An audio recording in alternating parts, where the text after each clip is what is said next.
de estar aqui para a gente debater temas que são temas muito, muito importantes, não só para nós, como comunidade, como coletividade, como sociedade, mas temas também muito caros a nós, magistrados e servidores do tribunal, porque nós estamos sendo chamados a decidir com uma frequência cada vez maior temas relativos ao que a gente vai tratar aqui na aula de hoje, tá? Então, para mim, é uma grande honra, é uma grande satisfação. Eu brinco sempre, né, que eu sou dessas, quando o pessoal me convida, eu venho mesmo, venho com o maior amor, com o maior carinho, porque, para mim, assim, é sempre além do prazer de poder participar desse debate, é uma honra poder estar aqui, né, participando desse processo de formação e estabelecendo esse debate. A nossa formulação aqui, o modelo, né, desse webinar de hoje, é mais uma conversa. Nós vamos mais puxar pontas desconexas relativas ao tema do que estabelecer respostas, porque, na grande maioria dos casos, nós não temos ainda respostas fechadas, né? Eu costumo falar para os meus alunos que nós vivemos um momento histórico privilegiado, porque nós estamos em processo de transição. O que foi ainda é, né? Principalmente quando a gente fala do direito, né, como sistema regulatório amplo, o que era ainda é, né? A legislação ainda se aplica, nós temos um Código Civil que estabelece lá uma série de regras e preceitos baseados em uma quadra histórica da nossa Constituição que positivou uma série de direitos fundamentais, enfim. Aquilo ainda vale, mas nós estamos em processo acentuado de mudança, caminhando para algum lugar que a gente não sabe ainda qual é, né? A mudança é muito acelerada. As mudanças acontecem a cada dia de uma forma cada vez mais rápida e colocam, como eu coloco aqui no nosso slide, colocam o direito frente a frente com seus próprios limites, né? É um desafio diário, a gente se reinventar, né? Nós, operadores do direito, a gente tem que se reinventar diariamente para dar respostas satisfatórias para os problemas que vêm acontecendo, principalmente com o uso dessas novas tecnologias e as discussões que acontecem nesse espaço, que é o espaço da internet, né? Essas questões digitais. Então, a aula de hoje, eu vou compartilhar com vocês aqui o slide.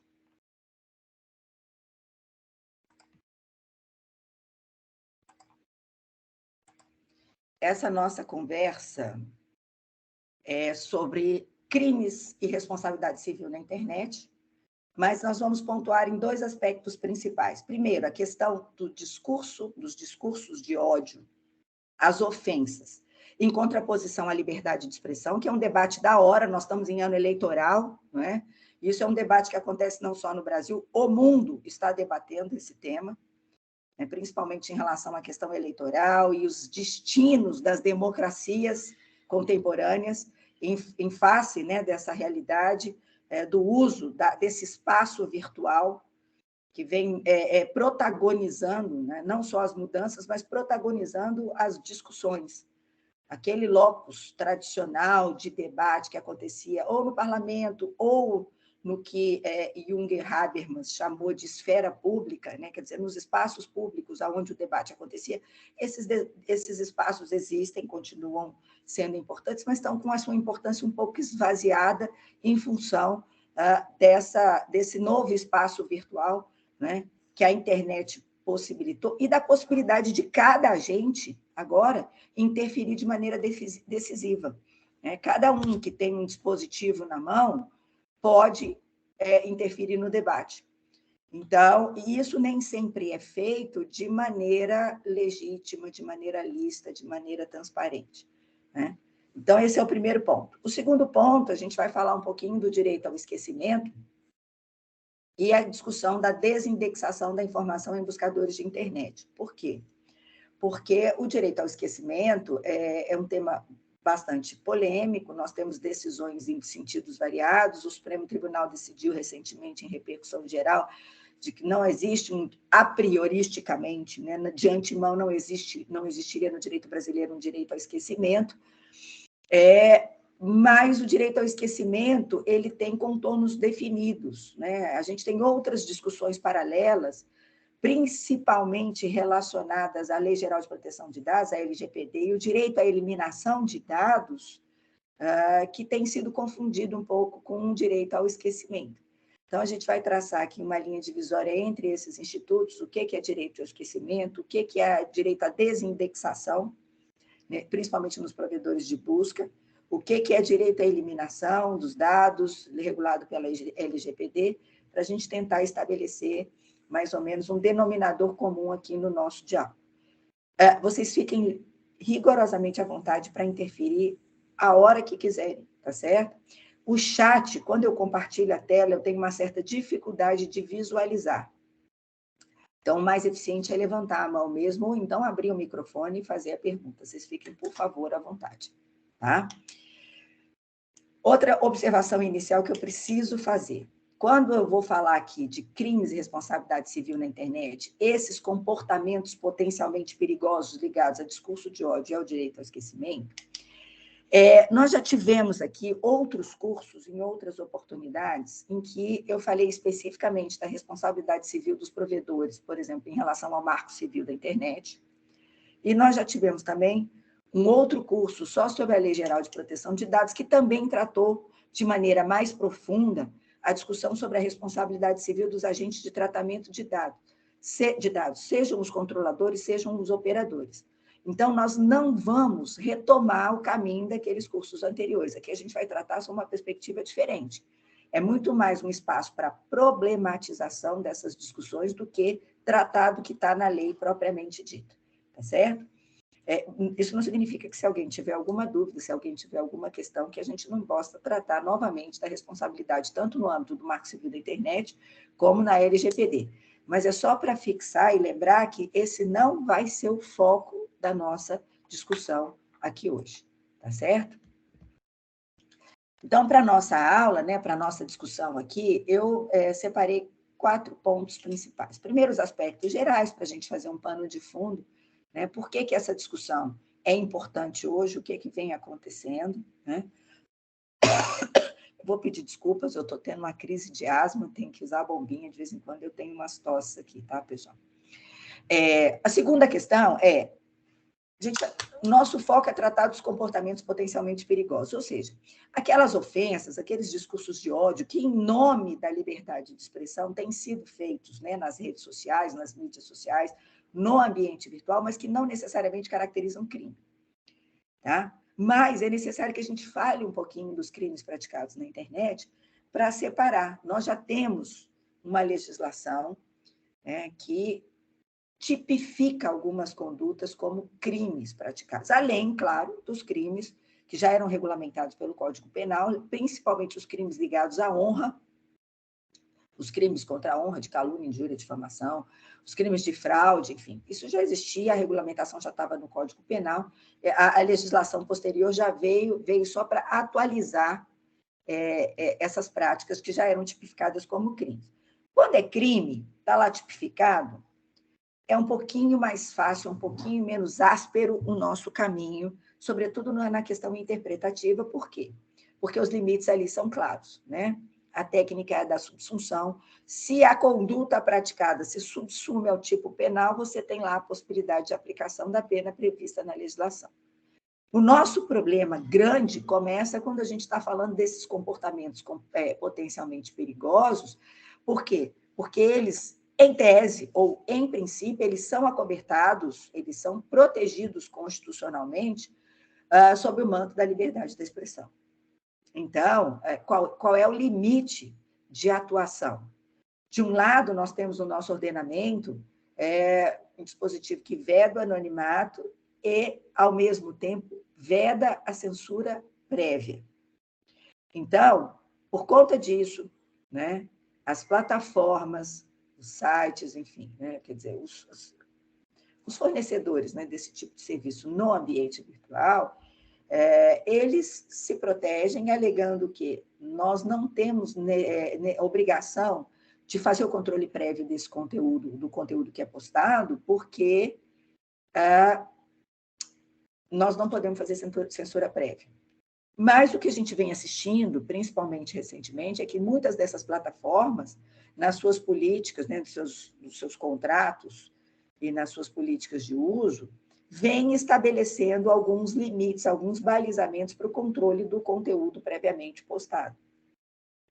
com a possibilidade de marcar, né, o conteúdo, enfim, como sendo um conteúdo problemático, ou mesmo de suspensão de postagens e de perfis, né?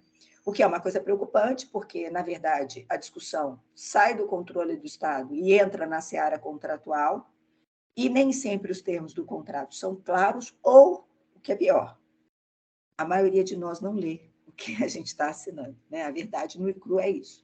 O que acontece? Nós concordamos, a gente quando quer, né, fazer o perfil, a gente quando quer assinar a plataforma, enfim, a gente tem um buraquinho lá que pergunta assim, manda clicar e diz assim, né? Li e concordo. A maioria de nós, e olha que eu estou falando na primeira pessoa do plural, nós clicamos naquele negocinho e não lemos o que a gente está assinando. Então, em alguns casos, a gente dá autorização para que a plataforma faça, sim, uma filtragem prévia do conteúdo que a gente está postando.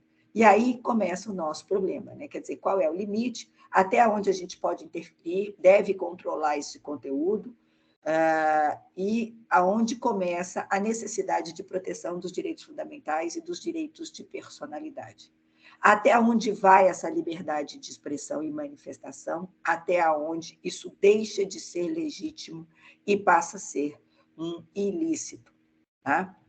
E o último ponto, né, a questão do direito ao esquecimento, porque, como eu já adiantei, a gente tem uma certa confusãozinha terminológica e tem, depois da entrada em vigor da Lei Geral de Proteção de Dados, da LGPD, a gente tem lá algumas ações, né, possíveis para os titulares de dados, principalmente a possibilidade de exigir a eliminação de dados com o fim do prazo de tratamento, e que alguns autores vêm, por conta dessa possibilidade, né, de exigir a eliminação de dados, dizendo que isso seria uma espécie de validação do direito ao esquecimento no ambiente virtual. Então, a gente vai discutir isso também, tá? Introduzindo o tema, assim, né, em relação aos aspectos introdutórios. O primeiro ponto que chama a atenção é essa questão dos limites do direito, né? O direito, principalmente o direito positivado, nós, operadores de direito, que temos que trabalhar, né, que temos um compromisso institucional com o Estado de Direito, nós temos que trabalhar com os limites estabelecidos pela lei. Mas a nossa lei nem sempre dá conta de acompanhar a velocidade com que as mudanças acontecem, né? Essas novas tecnologias de informação e comunicação, como está escrito aí na tela, elas são catalisadores das mudanças na sociedade contemporânea. Não é mais alguma coisa que acontece, a gente tem um ambiente digital e nós temos a vida em sociedade. Não é mais assim que acontece, né? Tem muito tempo que não é assim. A tecnologia está jungida às questões econômicas, às questões culturais, às questões ligadas ao próprio direito, e ela constitui o próprio amálgama dessas relações interindividuais, que tem que ser ressignificadas com uma mudança muito intensa e muito rápida, né? Agora, até o ano passado, a gente ouvia falar, por exemplo, de metaverso como uma coisa esporádica, como um projeto de futuro, enfim. Agora ele está aí, né? Quer dizer, de fato e de direito, a gente se relaciona com outras pessoas a partir de um ambiente totalmente virtual e com um avatar que a gente constitui da nossa própria pessoa. Isso para já assim, materializar mesmo, né, essa questão da digitalização completa da vida em comunidade. Mas, mesmo antes do metaverso, a gente já tinha esse fenômeno muito fortemente acontecendo, né?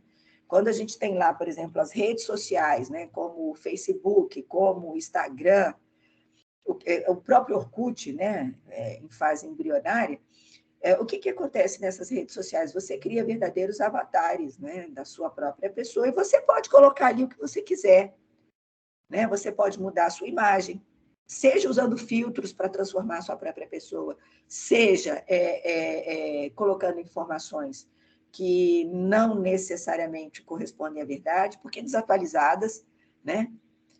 Pegar esses sites de relacionamento, por exemplo, as fotos normalmente são lindas, as pessoas são quase todas jovens, são quase todas bonitas. Por quê? Não é que elas estejam falseando a realidade naquele caso, mas elas pegam fotos de 10, 15, 20 anos atrás e botam ali para se representar.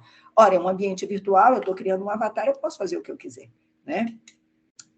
Outra questão, nem sempre as informações elas são completas, elas não são propriamente inverídicas, mas elas são enviesadas. A gente só fornece informação daquilo que a gente quer, né? Ninguém vai para o Instagram colocar foto tendo uma crise de asma, tendo que, né, usar a bombinha e tomar corticoide. Não, você vai colocar aquela foto glamurosa da viagem que você fez, do almoço que você teve, do restaurante que você frequentou ou da bolsa de marca que você comprou, né? Então, o que acontece é que as relações interindividuais, elas estão sendo ressignificadas com uma intensidade muito grande, né? Assim, tem muita literatura, não só no campo do direito, né? Muita literatura na área da psicologia, principalmente a psicologia comportamental, enfim, tratando sobre essas questões. É muito comum você chegar num restaurante ou num espaço coletivo e as pessoas sentadas na mesma mesa, cada uma com um dispositivo, se relacionando com o seu próprio dispositivo, e aquela conversa olho no olho, aquela coisa que sempre caracterizou, né, as relações intersubjetivas, isso está deixando de acontecer. As pessoas cada vez mais isoladas e cada vez mais se relacionando nesse ambiente virtual. Ou seja, isso é o pano de fundo, é o caldo de cultura aonde vai se desenvolver o nosso debate. O que interessa aqui para nós? O que interessa é que as mídias sociais, né, porque aí a gente já vai afunilando essa discussão aqui para a questão do discurso de ódio e direito ao esquecimento. As redes sociais, as mídias sociais, elas deram voz a todo tipo de opinião. Todo mundo hoje tem voz. E se você fez qualquer postagem, seja lá em que plataforma for, aguarde a reação. Aliás, é isso que se espera, né? Na economia de atenção, como é chamada, né, a economia a partir das mídias sociais, o objetivo é que você permaneça o maior tempo possível conectado e que você interaja de maneira cada vez mais intensa, seja dando likes, seja compartilhando, seja, né, reverberando a postagem, seja interagindo com ela, para concordar, para discordar, né? Por quê? Porque quanto mais interação acontece, quanto mais engajamento acontece, mais o algoritmo seleciona aquele conteúdo e passa a mostrá-lo com mais frequência para outras pessoas. Então, quanto mais engajamento, mais aquele conteúdo é mostrado. O que acontece com isso, né? Como a gente não sabe exatamente quais os critérios utilizados por esses algoritmos para a seleção dos conteúdos, a tendência é que os conteúdos sejam mostrados para aquelas pessoas que têm pensamentos semelhantes, né? Quer dizer, quanto mais eu curto determinado tipo de conteúdo, mais aquele conteúdo aparece para mim. A gente vai falar um pouquinho mais especificamente sobre isso já. Quanto mais o mesmo conteúdo das mesmas pessoas aparece para mim, mais existe a tendência de criação de bolhas de informação e de comunicação. Por quê? Porque eu interajo só com aquelas pessoas que tendem a pensar exatamente como eu. Quem não pensa como eu, não há debate, há briga, né? Há discussão. E aí a tendência é você tratar essa pessoa que pensa diferentemente de você como seu inimigo nas redes sociais. Então, começa-se o que a gente assiste, né? Uma perseguição, às vezes colocando em risco a própria integridade física da pessoa, né? Quando começam essas campanhas muito intensas de desmerecimento de determinada pessoa, de determinado conteúdo que é postado, enfim. E isso tem gerado para os operadores do direito um desafio imenso. Por quê? Tem que haver a revisitação desses arquétipos estruturais, sabe, das estruturas básicas com as quais a gente está acostumado a trabalhar do sistema jurídico, para lidar com a rapidez e com a fluidez com que a disseminação das informações acontece na internet, né? E com essa amplitude de possibilidade de manifestações em relação aos conteúdos postados. Essas manifestações, elas nem sempre são lícitas e nem sempre são legítimas, né? E esse é o desafio do operador do direito. Num ambiente analógico, antigamente, quando eu fazia uma ofensa a uma determinada pessoa, O âmbito daquela ofensa, ou quando eu desqualificava, ou quando eu injuriava, ou quando eu caluniava, o âmbito daquilo ali era bem menor, mesmo que feito pela grande mídia, né, impressa ou até televisiva, o alcance era mais limitado. Primeiro que era temporário, né? Durava o tempo de veiculação da reportagem, o tempo da veiculação do conteúdo escrito, e a tendência era aquilo ali cair no esquecimento naturalmente. Por quê? Porque não havia visibilidade. Não havia a permanência desses conteúdos por tanto tempo, porque a capacidade de armazenamento de conteúdos era limitada, né? E cara, e muito cara. O que acontece hoje? Os conteúdos ficam permanentemente disponíveis, né? É só você digitar o critério de pesquisa nos buscadores, né? Nas plataformas de buscadores de informação, que você vai recuperar a informação pronta e rapidamente. O custo de manutenção dessas informações de armazenamento caiu exponencialmente, então é muito barato você armazenar, guardar uma quantidade cada vez maior de informação a um custo cada vez menor, né? Então, e a informação é rapidamente difundida. Esses mecanismos tradicionais do direito, de obrigação de fazer para determinar a suspensão de um determinado conteúdo, enfim, às vezes é bobagem, às vezes não dá resposta, né? Não dá a resposta que o problema espera. Um caso muito paradigmático, né? Muito emblemático que aconteceu há uns anos atrás, que acendeu o sinal de alerta em relação a essa nova realidade, foi o caso de uma celebridade, a moça era Daniela Sicarelli, eu não sei se vocês se lembram, né? Isso aí foi muito rumoroso, e olha que nós não tínhamos ainda, né, a capacidade que temos hoje, ainda era um pouquinho mais limitada, porque a gente estava ali no iniciozinho, né, da difusão da internet, mas, enfim, o que aconteceu? A moça viajou para o exterior e foi filmada ou fotografada em atos de intimidade com um namorado numa praia deserta, por um paparazzi. E aquilo ali viralizou e, enfim, todo mundo teve acesso, até que essa moça conseguisse o provimento judicial para a suspensão daquele conteúdo, já tinha sido divulgado. E o fato de ter sido determinada a suspensão do conteúdo ainda deu mais notoriedade para o fato, né? E, na época, eu lembro que até se criou um verbo, que era cicarelar. Cicarelar significava você estar ali fazendo em público, né? Tendo atos de intimidade, enfim. Tamanha foi a repercussão. Ora, não adianta, o juiz pode dar 500 ordens de suspensão de conteúdo e proibição da repercussão daquilo. Alguém gravou, alguém separou, alguém... Acabou, o conteúdo já foi disseminado, né? Então, o desafio do operador do direito, ele fica potencializado, né? Como é que se desenvolve esse debate, então? Nós vamos falar do discurso de ódio, direito ao esquecimento especificamente. O que acontece? Esse debate ele é feito, pessoal, sempre sob o manto da liberdade de expressão, tá? E essa liberdade de expressão, assim, o desenvolvimento teórico da discussão sobre essa questão, ela tem o início principalmente na matriz norte-americana, premida lá pela primeira emenda da Constituição americana, que leva ferro e fogo e a limites os mais amplos possíveis à liberdade de expressão. Tá? Então, em nome da liberdade de expressão, por essa matriz norte-americana, pode tudo. Eu posso falar, eu posso criticar, eu posso cancelar, eu posso aviltar, eu posso... Enfim, eu posso tudo, né? Essa é uma das vertentes do debate, né?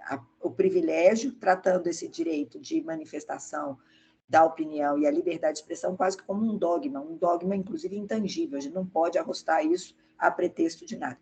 Pois, muito bem, esse debate enviesou o nosso debate aqui também. Por quê? Porque nós tendemos, em nome dessa proteção, né, à liberdade de expressão, a gente tende a diminuir outros direitos igualmente protegidos pela Constituição, em nome dessa ampla, geral e irrestrita liberdade de expressão.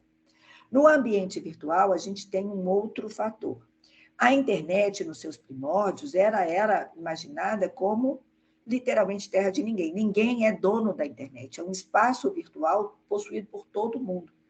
todo mundo, teoricamente, teria a mesma chance, né, de estar no ambiente virtual e influenciar os debates acontecidos nesse ambiente. Tanto é fato que o nosso Marco Civil da Internet estabelece como um dos princípios basilares da internet a neutralidade da rede, que tem a ver com a igualdade de tratamento de fluxos de informação. Não é neutralidade no sentido de imparcialidade em relação... Não. É em relação ao tratamento objetivamente conferido para os fluxos de informação.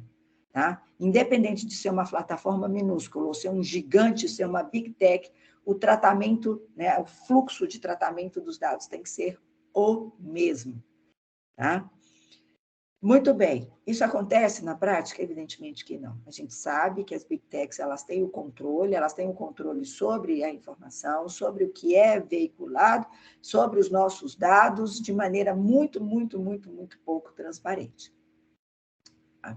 E quando a gente está falando de liberdade de expressão, eu até destaquei o texto aqui, né, dessas autoras Maia e Gomes, que elas dizem o seguinte: a informação má, perigosa, criminosa, ofensiva à dignidade humana, injuriosa e antidemocrática. E defender o direito de existir, a liberdade de expressão, né, que é especificamente o debate. Defender o direito de existir não é o mesmo que lutar pelos direitos civis no cyberespaço. Então, essa alegação retórica de que, em nome da liberdade de expressão, é possível tudo no ambiente virtual, isso é mais deletério do que qualquer tipo de debate sobre uma eventual regulação de limitação de conteúdos postados, mesmo correndo o risco de haver uma certa censura. Tá? E elas continuam. Ao contrário, né, essa terra de ninguém, quer dizer, esse amplo exercício da liberdade de expressão sem limites, pode significar o encorajamento na proteção do hate speech, né, o discurso de ódio, ao racismo publicado, à discriminação de minorias e toda sorte de ofensas que a gente vem assistindo recentemente. E se na internet, de fato, floresce um espaço de liberdade de expressão e de experiência democrática, isso é fato, né, principalmente nos primórdios, esse era o norte, agora ela igualmente se transformou no paraíso dos conservadores, da ultradireita, dos racistas, dos xenófobos, um refúgio que, aliás, é muito mais seguro do que no mundo offline. No mundo offline hoje, quando a ofensa é perpetrada, é muito mais fácil obter-se a resposta e o controle dos efeitos daquela ofensa do que no mundo virtual. Por quê? Porque as pessoas se escondem por trás de perfis falsos. Né? São criados perfis falsos para fazer isso. As pessoas usam, né, dessa tecnologia, dos algoritmos e das máquinas para inveridicamente, né, propagar a informação e criar a falsa sensação de que, de fato, aquilo ali é compartilhado por muitas pessoas e de que é um consenso. Né? Então, a gente tem que ver que, quando a gente está falando do debate na internet, tem que ter um olho no padre e outro na missa. Né? A nossa visão contemporânea tende a ser um pouquinho mais pessimista do que era no passado em relação a esse espaço aberto e ilimitado de empoderamento dos usuários da internet. É uma maravilha, agora todo mundo tem direito à voz, entendeu? Então, aqueles espaços tradicionais, principalmente em relação a questões políticas, né? A questões de cidadania, que a gente aqui é ao parlamento, enfim, a nossa voz era diminuída, amplificou-se isso, mas amplificou-se para o bem e para o mal. Para o bem e para o mal. Se é, de fato, um espaço onde você tem a possibilidade de liberdade de expressão e de experiência democrática, né, de intervenção nos processos de uma maneira um pouquinho mais eficiente, mais intensa, ao mesmo tempo você tem o lado deletério, que é exatamente esse escudo que tem acontecido em relação à prática desses atos antidemocráticos, atos discriminatórios, racistas, misóginos, enfim, toda sorte de práticas potencialmente perigosas. Tá? Então, a liberdade de expressão, mesmo que você seja tributário da tradição norte-americana, né, de ampla, geral e restrita possibilidade de expressão, independentemente do seu posicionamento, você tem uma visão um pouquinho mais contida em relação à possibilidade da liberdade de expressão, o fato é, a liberdade de expressão não pode abrigar em sua abrangência manifestações de conteúdo imoral que implicam ilicitude, sobretudo ilicitude penal. O preceito fundamental da liberdade de expressão não autoriza que um dado direito individual se constitua como salvaguarda de condutas ilícitas, como sucede com os delitos contra a honra. No nosso ordenamento jurídico, deve prevalecer a proteção à dignidade da pessoa humana. Essas conclusões elas foram retiradas do HC 82424. Tá? O relator para o acórdão aqui foi o ministro Maurício Correia, o relator originário era o ministro Moreira Alves. Tá? Isso aí foi uma discussão de 2003, vejam, não é uma discussão contemporânea, tá? Em que houve a publicação de um livro com conteúdo, com conteúdo antissemita, e o Supremo Tribunal Federal, já naquela ocasião, classificou o conteúdo ali, um antissemitismo, como crime de racismo. Um crime, portanto, imprescritível. Né? Você veja, a gente não estava ali propriamente falando da discussão no ambiente virtual, mas já se fazia já se acendia a necessidade de um debate sobre os limites, né, da liberdade de expressão em relação à proteção, principalmente, né, do direito fundamental, do direito de personalidade relativa à honra do sujeito. Repito, é um tema muito espinhoso, tá certo? Os limites aqui não são claros, tá? Porque se a gente cai no extremo oposto, de dizer, não, nós temos que controlar o conteúdo postado, nós temos sim que estabelecer limites e filtros, a gente pode também estar acobertando atos de extremo autoritarismo, de falta de divulgação de informação, de cerceamento de liberdade de expressão de pensamento, certo? E não é isso que se pretende com o debate. A gente deve sim lutar pela liberdade de expressão, inclusive de crítica, e de crítica contundente, não é? Existe um debate sobre a questão do anonimato nas redes sociais, porque tem autores que defendem veementemente que o anonimato ele é um dos mecanismos de contraposição ao status quo. Quer dizer, você pode fazer críticas a partir de um perfil anônimo, né, ou acobertado pelo anonimato, que você não faria em determinados locais, em determinados ambientes, você não faria se você tivesse que usar a sua identificação pessoal. As críticas só são possíveis a partir da existência do anonimato. É outro debate muito caloroso que a gente está tendo aqui, paralelo a esse nosso aqui, né? Mas a gente não vai entrar, é só para vocês terem a notícia disso. Então, qual é a nossa primeira tarefa aqui? A gente tem que separar, né, a discussão do que é crime, do que é ato potencialmente perigoso. Tá?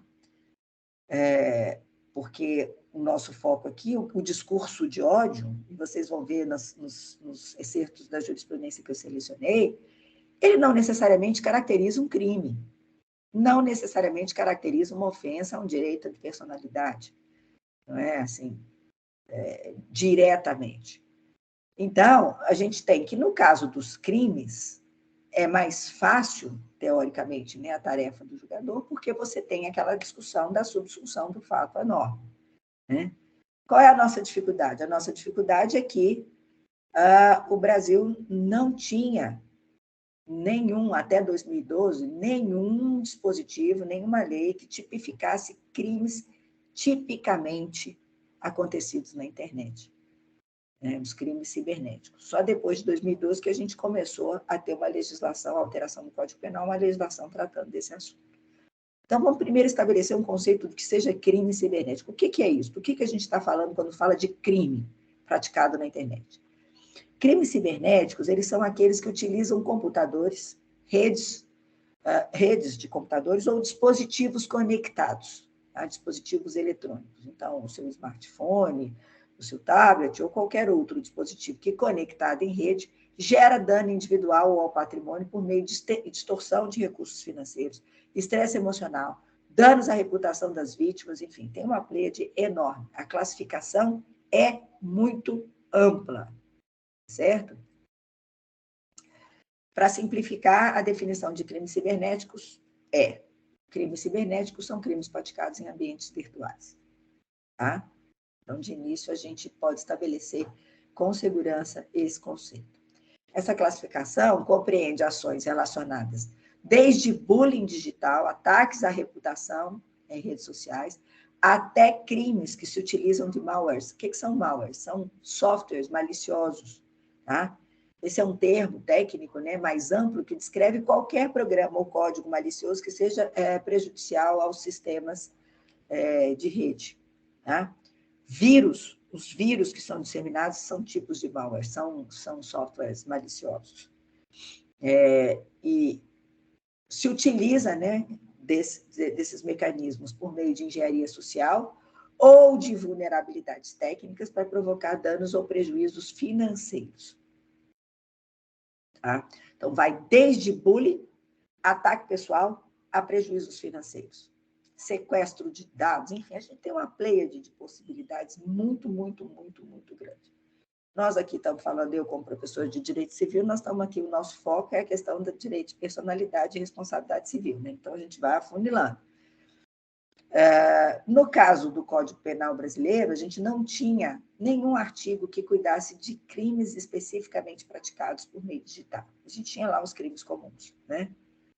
A primeira legislação veio em 2012, que foi essa Lei 12.737. Ela foi batizada de Lei Carolina Dickmann, porque foi a partir de uma provocação dessa atriz que teve fotos íntimas hackeadas e expostas, que se começou o debate sobre a necessidade de tipificação de determinadas condutas para estabelecer como crimes determinadas condutas praticadas na internet. Então, essa Lei 2.737, de 2012, ela acrescentou os artigos 154A e 154B, né, que tipificam como crime a invasão de dispositivo informático alheio, tá? Tipificou o hackeamento dos dispositivos informáticos, e estabeleceu uma pena de detenção de 3 meses a 1 ano e multa. E no artigo 154b diz que esse crime procede mediante representação. E também alterou os artigos 266, tipificando como crime interromper ou perturbar serviço telegráfico, telemático, telefônico, impedir ou dificultar o seu restabelecimento. Estabeleceu uma pena de detenção de 1 a 3 anos e multa. E o artigo 298, que fala da falsificação de documento particular. Essa lei inseriu um parágrafo único falando especificamente da falsificação de cartão de crédito. Tá? Então, foi a primeira vez que a gente teve dispositivos legais legislados sobre crimes internéticos. Em 2021, recentemente, ano passado, né, entrou em vigor essa lei 14.155. Interessantíssima essa lei, que veio para nós, magistrados, assim, caiu como uma luva. Né? Para nós foi muito importante a edição dessa legislação, porque muitas das práticas que a gente via, né, principalmente as fraudes, né, praticadas na internet, e que os fornecedores de serviços diziam, olha, eu não tenho responsabilidade, porque isso aí é fato exclusivo de terceiro, o fraudador é que deve ser responsável por isso e não eu, agora foram tipificadas como crimes. Então, facilitou um pouquinho a nossa vida, né? Essa lei 14.155, ela especificou e criou os crimes de furto mediante fraude eletrônica e de fraude eletrônica, ambos os crimes punidos com pena de 4 a 8 anos. O interessante desse crime de fraude eletrônica é que considera como crime o cometimento de fraude com a utilização de informações fornecidas pela vítima ou por terceiro induzido a erro por meio das redes sociais, contatos telefônicos, ou envio de correio eletrônico fraudulento, ou por qualquer outro meio fraudulento análogo. Né? Quer dizer, tentando assambarcar o maior número de fraudes que a gente vem assistindo hoje. Né? É cada vez mais comum essas fraudes acontecerem. Né? Eu, que sou agora da turma recursal dos juizados especiais, a gente lida diariamente com questões envolvendo esse tipo de fraude. O sujeito pagou o boleto e o boleto era fraudulento. O sujeito recebeu uma ligação telefônica pedindo os dados e acredita seriamente, legitimamente ser do banco, da instituição financeira e fornece os dados. A gente tem, aqui no caso aqui do Distrito Federal, tem uma súmula da turma de uniformização de jurisprudência dos juizados especiais sobre o golpe do motoboy, né, que perpetrado, a pessoa liga para o telefone constante do cartão de crédito e aquele telefone está grampeado, né, quer dizer, a ligação é redirecionada para o falsário, que segue um protocolo com perguntas e respostas, enfim, fazendo mesmo a vítima crer que legitimamente está tendo a interlocução com o banco, e aí, afinal, avisa que vai um funcionário do banco buscar o cartão, a vítima entrega o cartão, né, e é vítima da fraude, enfim, né, do prejuízo patrimonial. O número de fraudes é assustador, né? Que a capacidade de criatividade ela se renova diariamente. Ela é muito maior do que a nossa capacidade de tentar dar resposta para isso. E o interessante dessa legislação é que a punição do crime ocorre mesmo que a vítima voluntariamente colabore com o criminoso, fornecendo, por exemplo, ela mesma as informações que vão ser usadas na fraude. Tá? Outra questão que também é tipificada é a prática conhecida como phishing, que é você usar e-mails fraudulentos exatamente para capturar os dados do usuário.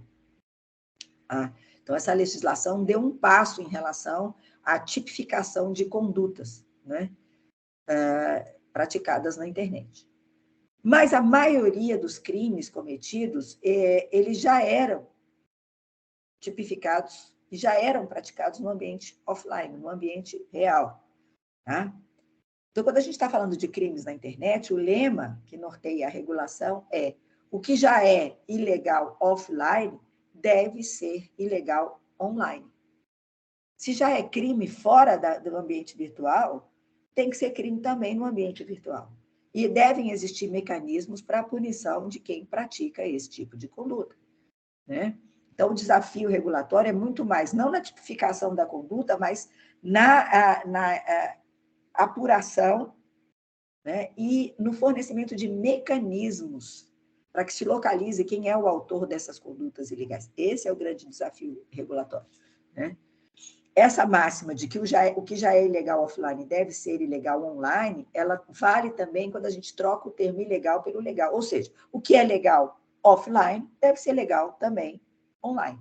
Né? Parece até uma tautologia, né? Parece uma coisa lógica, mas não é.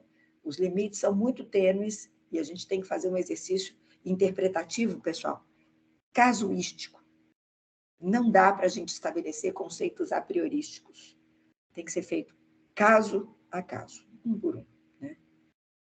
O problema, de novo, é que a internet propicia para os criminosos essa facilidade deles se esconderem atrás de perfis falsos, ou até naquelas hipóteses em que o perfil é real, né? Mas o sujeito desconhece a legislação ou conhece, sabe que aquilo ali é ilegítimo, sabe que é ilegal, mas acredita que vai ficar impune.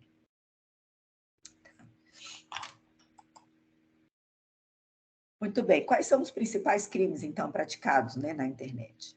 Quem sofre um ataque nas redes sociais deve denunciar, deve fazer valer os seus direitos, mas o problema é que nem todo mundo sabe que está sendo vítima de um ataque virtual, né? Os principais crimes que a gente tem já eram crimes tipificados, né, no ambiente offline. A injúria, que eu coloquei minimamente aí a definição, né, só para a gente estabelecer aqui um glossáriozinho, né, do que a gente está falando, que é ofender, xingar, chamar alguém de algo que se considera ofensivo, atingindo a sua honra.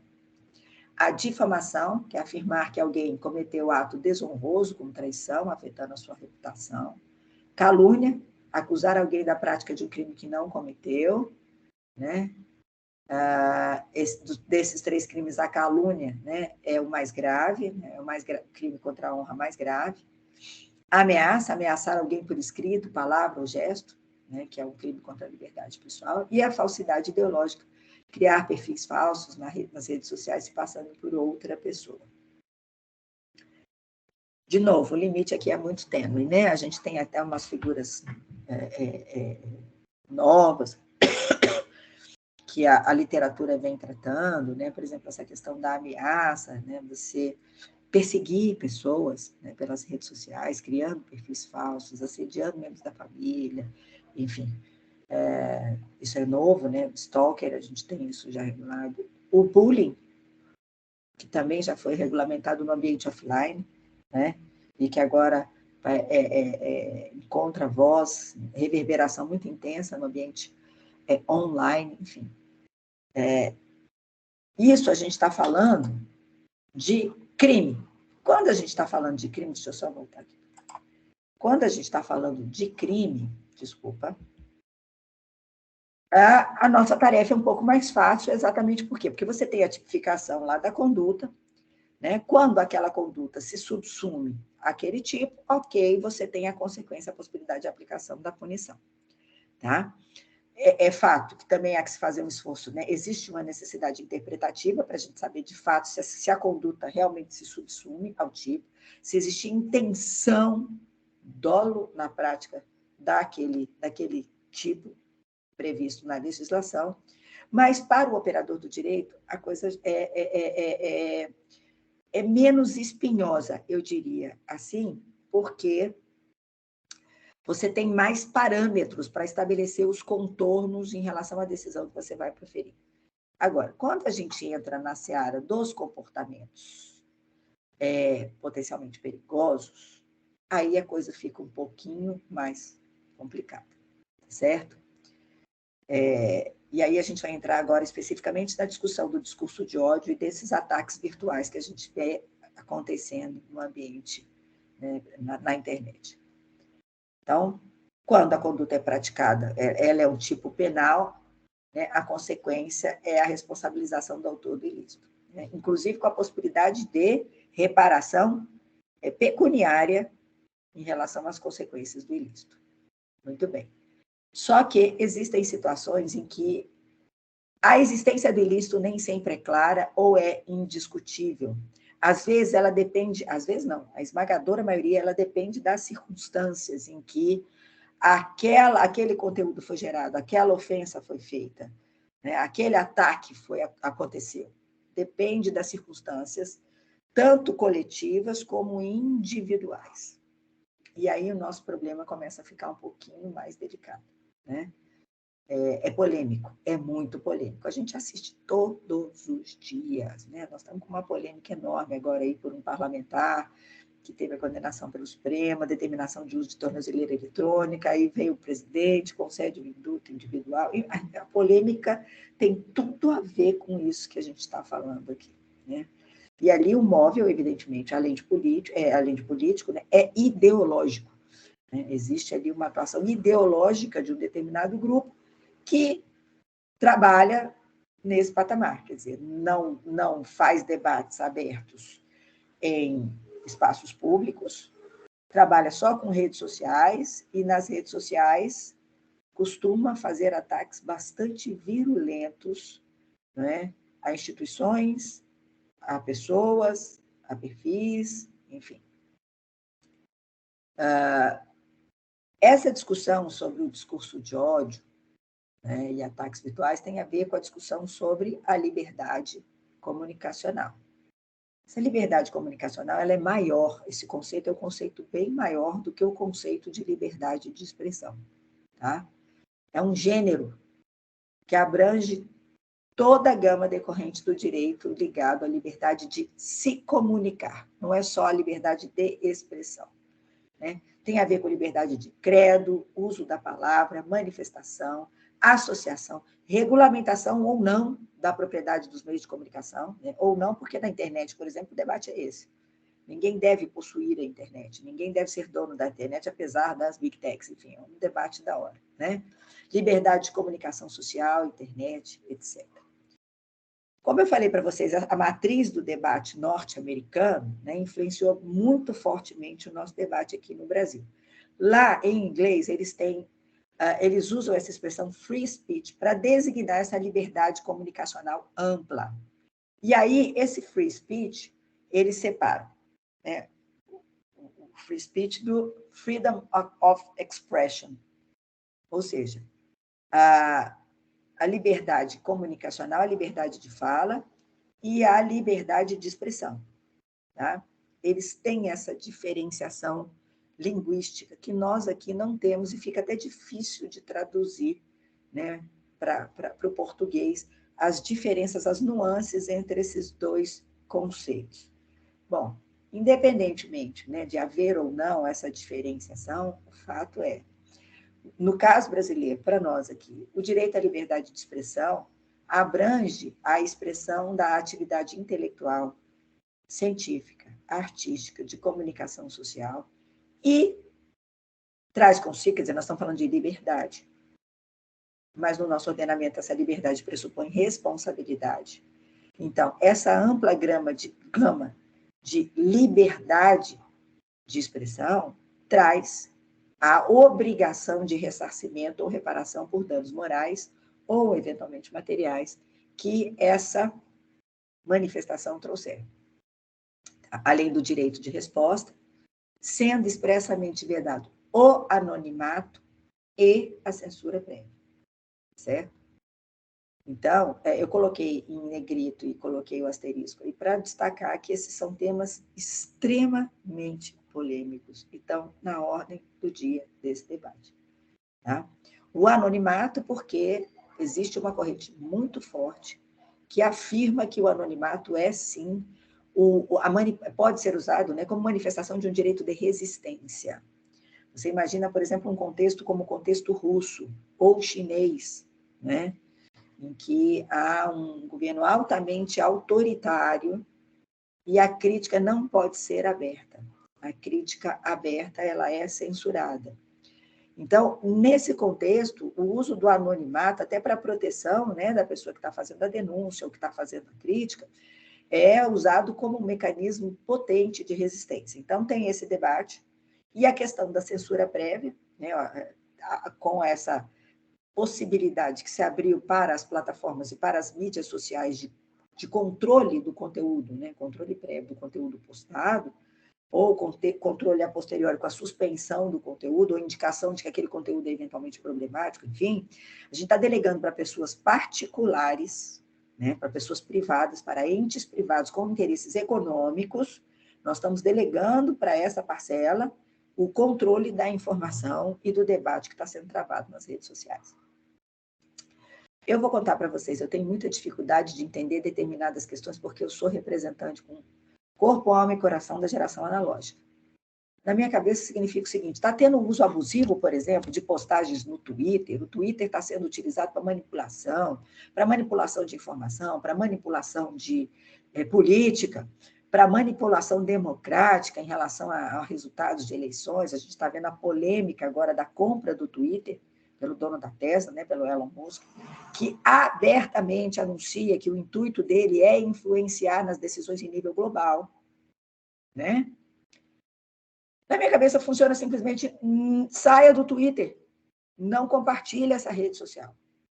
Mas a maioria das pessoas colocou na cabeça que é imprescindível, é natural você estar nas redes sociais, você participar desse ambiente. E não é voluntário. Você está lá porque quer. Você escolheu, porque você não é um contrato, e autorizou, né, o compartilhamento de alguns dados seus, enfim. Então, a gente precisa pensar nisso também, né? Quer dizer, isso não é uma imposição. Você não precisa ter uma conta de Instagram para viver. Você não precisa ter uma conta no Facebook para viver. Você não precisa. Existem outras formas de você estar no mundo sem estar numa rede social, né? Parece básico, mas não é, porque as pessoas tratam isso como se fosse assim. Olha, tem plataformas que estão roubando seus dados, estão fazendo, usando seus parâmetros biométricos para interesses espúrios, para interesses escusos, para interesses monetários econômicos não divulgados.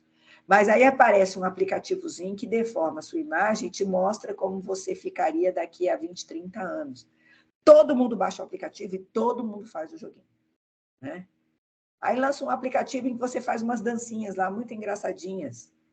Foi vendido por bilhões de dólares, porque todo mundo acompanha. Enfim, as pessoas tratam isso como se fosse natural, como se fosse inexorável, né? E não é. tá? Você tem um grupo do WhatsApp que não é propriamente, tem essa discussão sobre se o WhatsApp, né, sobre se o aplicativo de mensageria é ou não uma rede social, né? Enfim, vamos abstrair essa discussão, mas o fato é, você tem aquele grupo de WhatsApp que só te aborrece, só te aborrece. As discussões são desqualificadas, existe incivilidade, as pessoas não são polidas no trato, e você continua ali, está lá. Né? Por quê? Porque vai criar um incidente, se você sair um incidente diplomático, se você sair do aplicativo de mensageria, ele toma um tempo enorme do seu dia, está entendendo?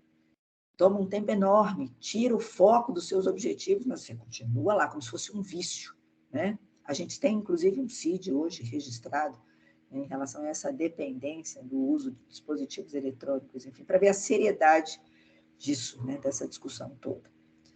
Muito bem, voltando aqui para o discurso de ódio. Nos primórdios, né, a liberdade de expressão e comunicação tinha essa dimensão individual. O debate norte-americano tem essa feição. Proteger o indivíduo diante de qualquer cerceamento, né, em relação à sua liberdade de expressão. É a liberdade de expressão levada ao limite máximo, né? E tinha a ver também com o outro lado da moeda, não só a expressão, a possibilidade, a liberdade comunicacional, né, a liberdade de se comunicar, mas também de ser informado, né, o direito de ser informado, o direito de obter a informação, ainda que a informação seja desabonadora, desagrade a determinado grupo, ou determinada autoridade, ou determinada instituição. Tá? Então, o debate ele sempre foi marcado por esse traço excessivamente individualista. Hoje, não é bem assim. O debate ganhou uma dimensão coletiva. Por quê? Porque a gente deslocou o eixo, né? Saímos das esferas públicas tradicionais e entramos. O debate hoje é feito pela rede social, né? O nosso presidente da República foi eleito sem ter participado de um único debate. Né? Ele nunca participou de nenhum debate político, ele nunca apresentou a plataforma de governo, ele nunca foi lá discutir quais eram as propostas para a saúde, para a educação, não. Ele fez toda a campanha, até porque teve um incidente em relação à saúde, né, um atentado, fez toda a campanha a partir das redes sociais. Então, a rede social hoje, essa liberdade de expressão na internet, nas mídias sociais, ganhou essa dimensão coletiva necessária para a formação da opinião pública pluralista. Né? É cada vez mais importante esse debate para os regimes democráticos. Muito bem. O que isso tem a ver com um discurso de ódio? A formação de bolhas, não é? O que acontece? Esse tratamento cada vez mais sofisticado e mais customizado da informação, a partir do conteúdo que é curtido, que é compartilhado, do que é visualizado pelo usuário da internet, né? A informação que é dirigida para esse usuário, ela é também enviesada, ela passa a ser direcionada a partir dos interesses que ele previamente manifesta na rede, né? E isso vem anunciado nas políticas, né, de conteúdo praticadas pela maioria dos aí está provadores, mas é provedores, tá, pessoal? Especialmente nas redes sociais.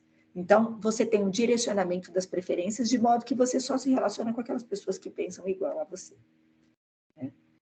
Se você tem lá uma pessoa que pensa diferente, você tende a rechaçar aquilo ali e tratar essa pessoa como inimigo. Isso gera uma polarização, uma radicalização cada vez mais intensa.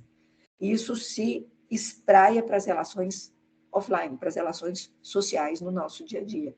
Essa polarização, né?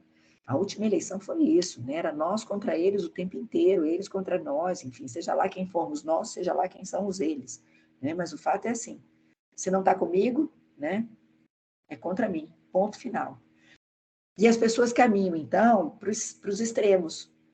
E isso prejudica o diálogo. Essa é a faceta mais deletéria e mais perniciosa. Nós estamos cada vez mais desacostumados a fazer o debate franco, o debate aberto, o diálogo. Né? Eu penso de um jeito, você pensa de outro. É necessário que nós tenhamos um denominador comum em relação àquele assunto. Isso é regulamentar, isso é legislar. Nós não concordamos sobre o meu ponto de vista é diferente, nós não concordamos, mas nós concordamos que é necessário que haja uma regulação, para que a gente possa conviver em sociedade, né? E com essa polarização, com essa radicalização, o que acontece? Com o empobrecimento do diálogo, primeiro, a gente vira presa fácil para as notícias falsas, para os perfis falsos, enfim. Segundo, né, para a checagem dessa informação. Segundo, a gente deslegitima as decisões que são tomadas nesses locais, né, nesses espaços públicos tradicionais. Nunca a atividade política foi tão deslegitimada. Isso é ruim. Nós, operadores de direito, né, para nós isso é péssimo. Por quê? Porque nós vivemos de credibilidade. É uma crença compartilhada de que a lei é a melhor solução para aquele caso concreto. A lei é o limite e o fim de todo qualquer processo interpretativo. Se a gente deslegitima o locus de produção da lei, a gente deslegitima o processo como um todo, nada presta.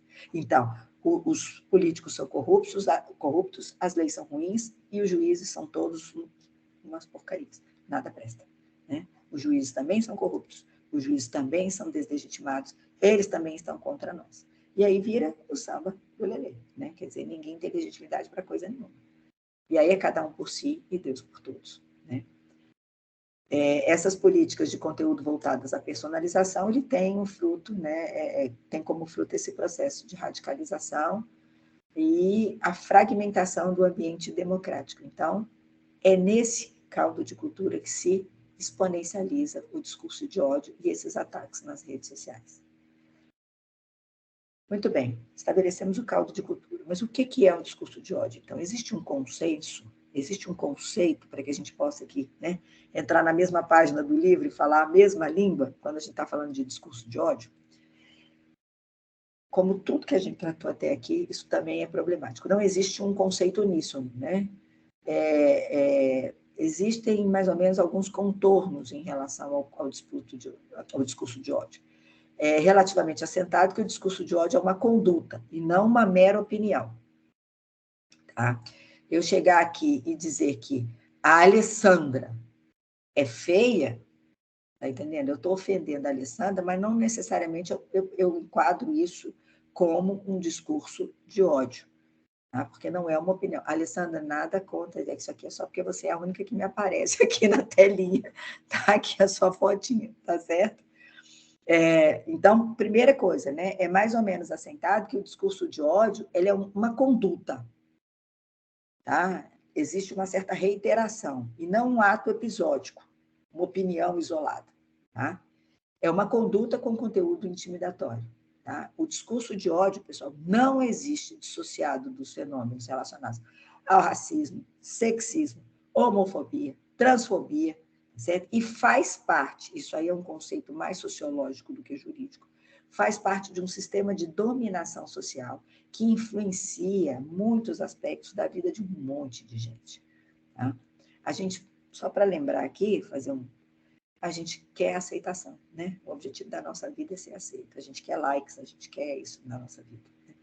Então, os discursos de ódio, eles estão ligados a estratificações sociais, tá?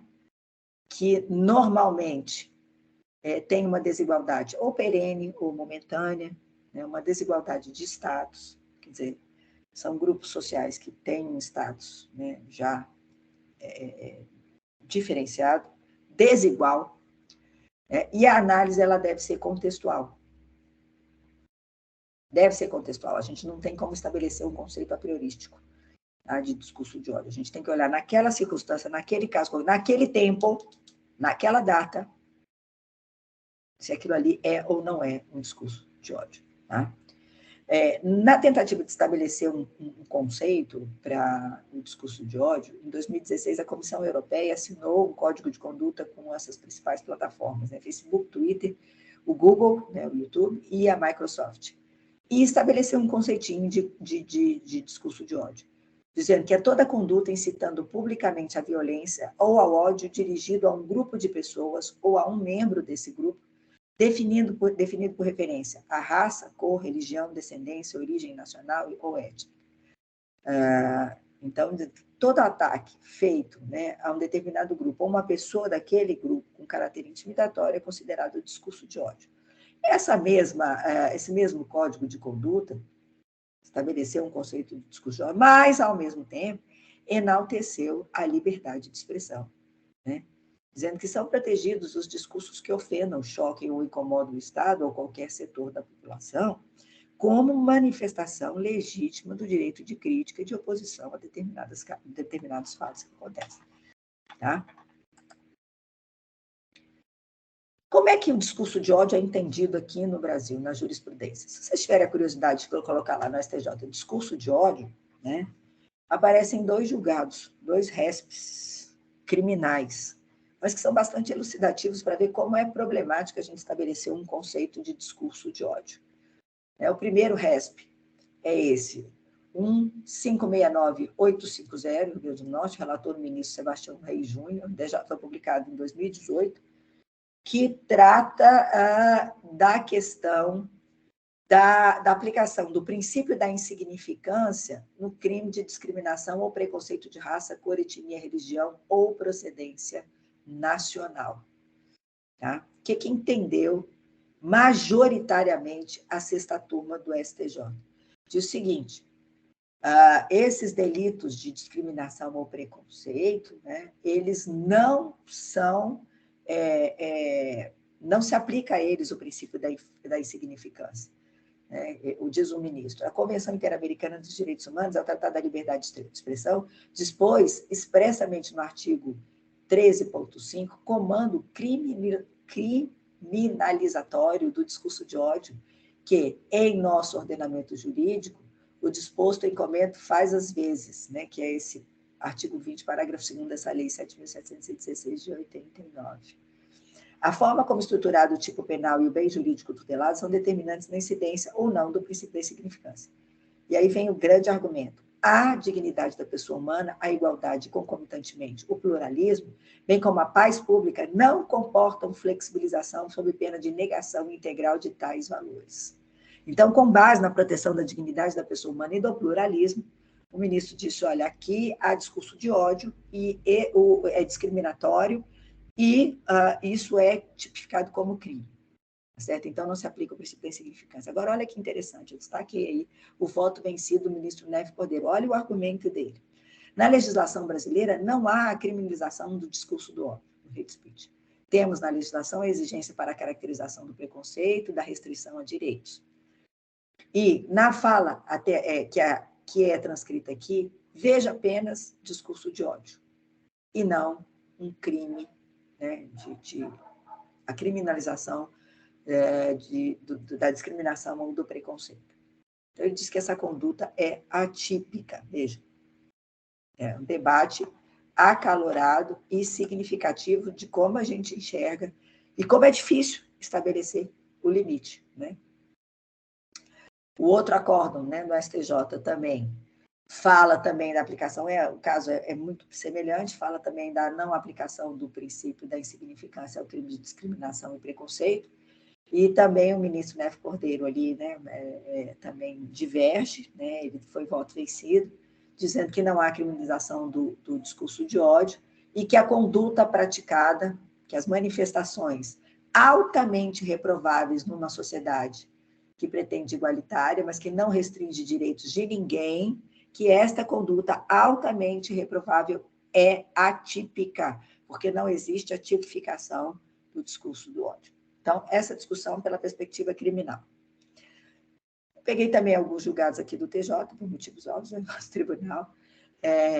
Aqui a discussão já aparece sob uma outra perspectiva, a perspectiva da responsabilidade civil, tá? E a possibilidade de indenização das vítimas do discurso de ódio. Então, o primeiro acórdão que eu destaquei aqui é da relatoria da desembargadora Maria de Fátima Rafael, e que fala aqui sobre, né, ofensas de cunho racial e discurso de ódio, extrapolam o contexto do mero aborrecimento cotidiano e configuram danos morais indenizáveis por atingir a honra subjetiva do ofendido. Veja, apesar da dimensão coletiva da discussão, aqui é um processo individual em que se pleiteava indenização, né, por eventual prejuízo extrapatrimonial sofrido pelo discurso do ódio, e a desembargadora entendeu que, sim, isso era um dano moral indenizável.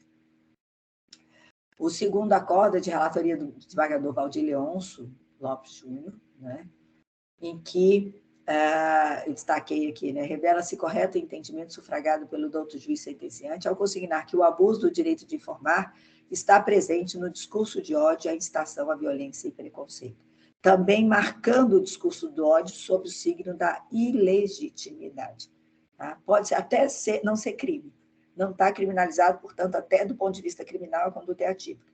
Mas, do ponto de vista da reparação do prejuízo, é, sim, considerado um ato ilícito, porque abusivo. Né? O nosso ordenamento, no artigo 187, equipara, em relação às consequências, o ato abusivo ao ato ilícito. Todas as consequências aplicáveis ao ato ilícito também são aplicáveis ao ato abusivo, e aqui o discurso do ódio, a incitação à violência e ao preconceito tem esse caráter abusivo, portanto, passíveis de serem sancionados com as mesmas consequências cabíveis para o ato ilícito. Continua o desembargador. Bem como quando há veiculação de fatos sob o falso pretexto do interesse público, mas que se referem tão somente a assuntos de interesse exclusivo pessoal do personagem da notícia. Também considerou abusiva esse tratamento, né?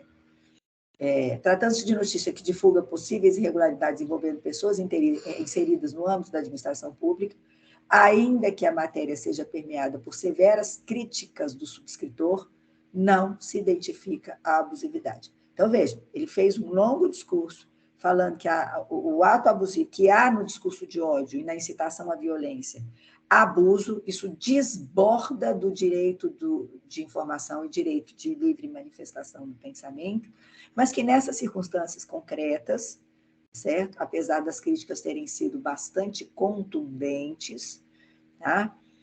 A questão, nesse caso concreto, por se tratar de uma pessoa inserida no âmbito da administração pública, que nessa hipótese não se identificou a abusividade nas críticas contundentes. Então, a guisa de conclusão em relação ao discurso de ódio é que, né, lamentavelmente, eu gostaria de ter um ponto de vista um pouquinho mais claro e mais incisivo em relação a isso, mas, infelizmente, não é possível, não existe outra solução a não ser dizer a responsabilidade civil nesses casos, né, da aplicação do discurso de ódio, da avaliação do discurso de ódio, deve ser casuística e ponderada e levar em consideração as circunstâncias aonde aconteceu a manifestação. Tá? De modo que você tenha, de um lado, a garantia da liberdade de expressão, a vedação de censura prévia, e, de outro lado, a proteção da dignidade humana e dos direitos de personalidade. Ou seja, facilitei a vida? Não, de jeito nenhum. Né? Bom, em relação ao direito ao esquecimento e à desindexação da informação. Essa discussão sobre o direito ao esquecimento, ela surgiu como consequência dessas reflexões que envolvem a coleta e tratamento de dados e de informações pelo uso dessas novas tecnologias. De novo, antigamente era caríssimo você armazenar informação. A informação ela era temporária, porque, né, principalmente relativa a questões pessoais, ela era temporária porque era muito caro você armazenar. E o tratamento dessas informações era reduzido, era feito, né, de uma maneira muito mais reduzida. Hoje, você trata uma quantidade absurdamente grande de informação num tempo muito curto e você tem a possibilidade de armazenação quase que eterna dessa informação, porque os custos caíram exponencialmente. Então, você tem lá uma informação, uma coisa que você fez há 50 anos atrás, se você quiser recuperar agora, você recupera pronta, rápida e rapidamente, né, sem maiores dificuldades e sem custos. Então, essa imensa capacidade de armazenamento desses dados durante um longo período de tempo, né, que antes a gente considerava isso só como ficção, fez com que esse debate acerca da possibilidade de proteção da intimidade e da privacidade das pessoas, né, se estabelecesse como um contraponto a esse direito à informação. Ok, a gente privilegia o direito à informação, a liberdade de manifestação, ótimo. Mas por quanto tempo? O sujeito que praticou um erro no passado, já pagou, já acertou as contas com o Estado, com a Justiça, está tudo ok. Por quanto tempo ele vai ser obrigado a ser lembrado reiteradamente, episodicamente, enfim, sobre aquele erro que ele cometeu no passado. Como é que está esse debate hoje? Bom, nos seus primórdios, esse debate nasceu em relação à questão da privacidade, né? No direito norte-americano, o direito à privacidade, ele, em seus primórdios, definido como the right to be alone, ou seja, aquele direito de ser deixado sozinho, aquela esfera indevassável da sua existência que só interessa a você mesmo e a mais ninguém, né? Então, na proteção desse direito de privacidade, o principal objetivo era proteger o indivíduo da eterna circulação e divulgação pública de fatos pretéritos relacionados à sua vida privada e que, de alguma forma, né, impediam esse sujeito de desenvolver a sua identidade pessoal. Mais do que o direito de ser deixado, o the right to be alone, a discussão passou a englobar também o direito de ser deixado em paz, certo? Tá bom, eu errei no passado, mas agora eu quero viver em paz, eu não quero mais ser cobrado por isso, porque eu já acertei minhas contas. Tá? Então, esse era o debate inicial. Hoje, esse direito tem sido discutido judicialmente por indivíduos que desejam proteger da publicidade alguma memória negativa ou constrangedora de fatos pretéritos da sua vida. Tá? Então, o direito ao esquecimento no direito brasileiro tem sido definido como a possibilidade da pessoa de se opor à recordação opressiva de determinados fatos, pois a reprodução desses fatos dificulta o pleno desenvolvimento da sua identidade pessoal, principalmente por enfatizar aspectos pessoais que já não correspondem mais à sua pessoa, ficaram no passado.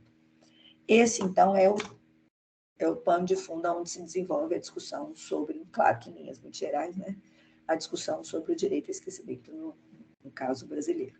Então, é aquela luta individual, tá, de se opor à publicidade de memórias negativas ou constrangedoras, né, aspectos que no passado aconteceram, mas que não há muito, né, pelo decurso do tempo, já não correspondem mais à realidade, não identificam mais aquele sujeito.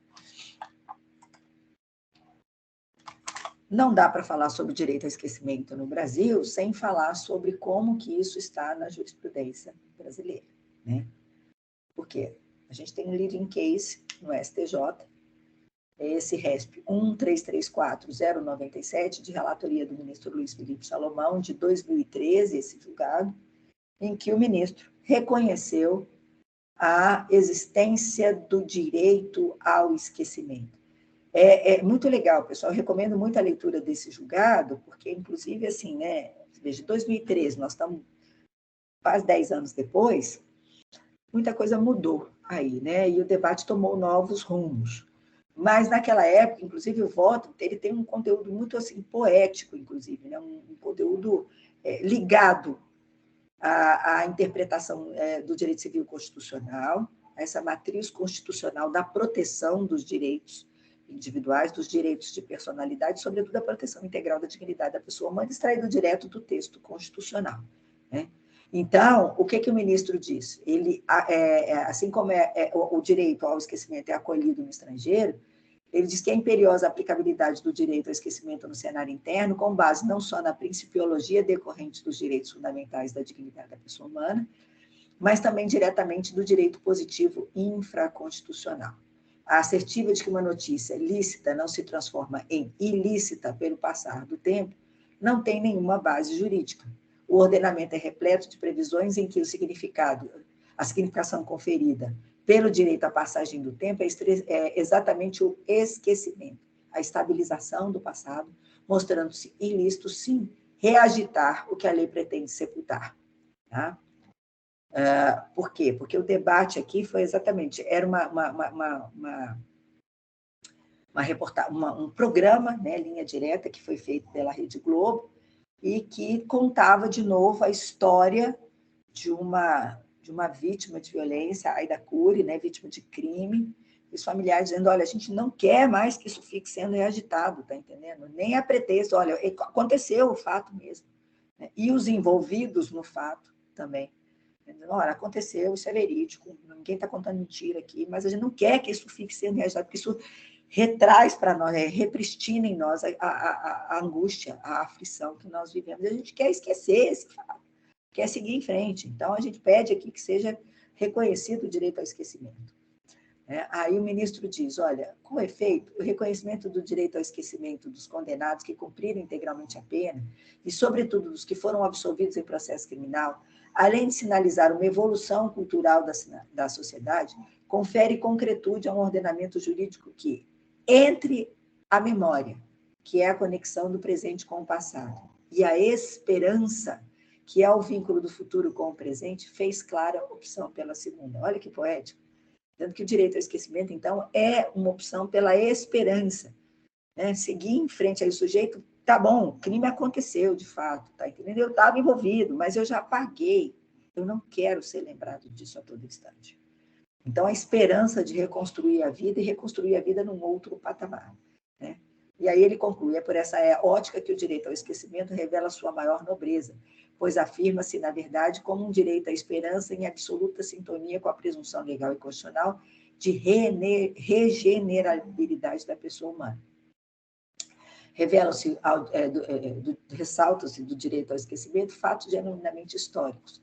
Historicidade essa que deve ser analisada em concreto, cujo interesse público e social deve sobreviver à passagem do tempo, desde que a narrativa desvinculada dos envolvidos se fizerem impraticável. Então, aqui o ministro reconheceu a existência do direito ao esquecimento, diz que sim, em nome da proteção da dignidade da pessoa humana e da esperança, era legítimo se aplicar à vedação de veiculação de determinadas informações diante do decurso do tempo.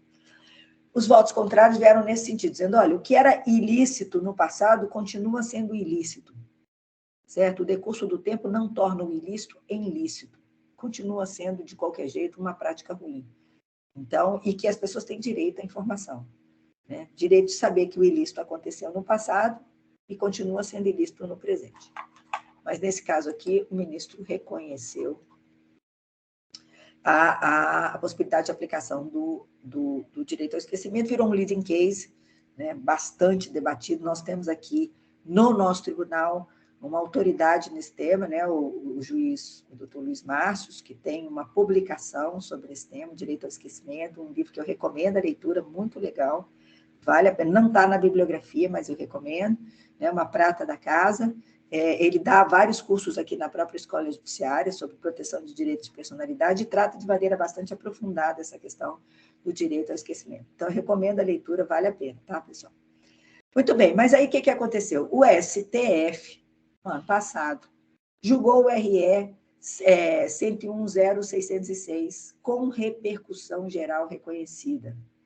Teve muita discussão, eu trouxe aqui 2 votos da ministra Carmen Lúcia em oposição ao voto do ministro Gilmar Mendes, para a gente entender qual foi o debate que aconteceu no Supremo, mas fixou a tese de que, nesse RE com repercussão geral, foi fixada a seguinte tese: é incompatível com a Constituição Federal a ideia de um direito ao esquecimento, assim entendido como poder de obstar, em razão da passagem do tempo, a divulgação de fatos ou dados verídicos ilicitamente obtidos e publicados em meios de comunicação social analógicos ou digitais. O que o Supremo reconheceu? Não existe, a prioristicamente, um direito ao esquecimento. A gente não pode extrair o direito ao esquecimento do texto constitucional a prioristicamente. Tá? Por quê? O que eu estou afirmando que foi essa a conclusão do Supremo? Que olha a continuidade da tese. Eventuais excessos ou abusos no exercício da liberdade de expressão e da informação devem ser analisados caso a caso, casuisticamente, a partir de parâmetros constitucionais, especialmente os relativos à proteção da honra, da imagem, da privacidade e da personalidade em geral, e as expressas e específicas previsões legais dos âmbitos penal e civil. Ou seja, o que o Supremo afirmou aqui? Não há, de antemão, um direito reconhecido ao direito ao esquecimento. Não, o direito ao esquecimento não é um direito de personalidade, certo? Que se extraia diretamente da Constituição. E, portanto, protegido em todos os casos. O que pode acontecer é, diante da veiculação de determinadas informações e diante do decurso do tempo, naquele caso concreto, ser considerada abusiva, ser considerada ilegítima, ser considerada ilícita a veiculação de determinado fato. E aí é necessária uma discussão sobre a repercussão da reprodução daquele fato no âmbito da esfera individual. Qual foi o prejuízo extrapatrimonial ou qual foi a repercussão ao direito de personalidade, ou, eventualmente, até na seara criminal, caracterizando um crime contra a honra, né, que a gente viu no início da aula, para que haja a intervenção estatal. Tá? Olha como o debate é rico e como ele é complexo. Ao votar pelo desprovimento do recurso, a ministra Carmen Lúcia afirmou que não há como extrair do sistema jurídico brasileiro, de forma genérica e plena, o esquecimento como um direito fundamental limitador da liberdade de expressão. Esse é o fundamento da tese, certo? Então, prevalece, num primeiro plano, sempre a liberdade de expressão. Então, o direito ao esquecimento não é um direito fundamental de igual status, que a gente possa extrair de antemão da Constituição. Então, o esquecimento como um direito fundamental limitador da liberdade de expressão e, portanto, como forma de coatar outros direitos à memória coletiva. Carmen Lúcia fez referência ao direito à verdade histórica no âmbito do princípio da solidariedade entre gerações e considerou que não é possível, do ponto de vista jurídico, que uma geração negue à próxima o direito de saber da sua história. Quem é que vai saber da escravidão, da violência contra a mulher, contra os índios, contra os gays, se não pelo relato e pela exibição de exemplos específicos para comprovar a existência da agressão, da tortura e do feminicídio? Né? Refletiu a ministra. Um argumento potentíssimo, né?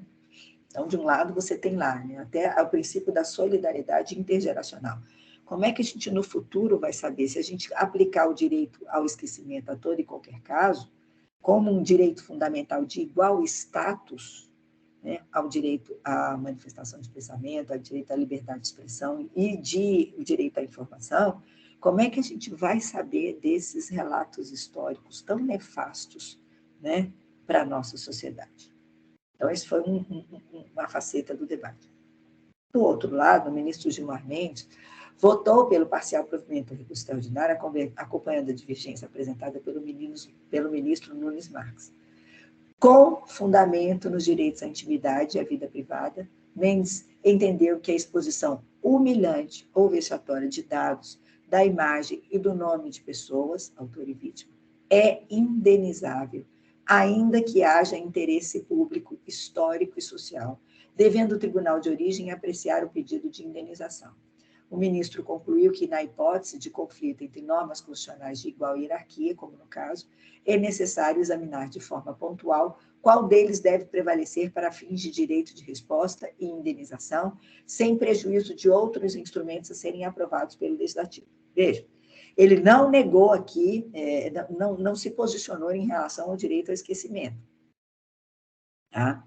Está dizendo, olha, não estou falando aqui se existe ou não previamente um direito ao esquecimento. O que eu estou dizendo é, o abuso tem que ser indenizável. E é a segunda parte da tese que foi fixada. Tá?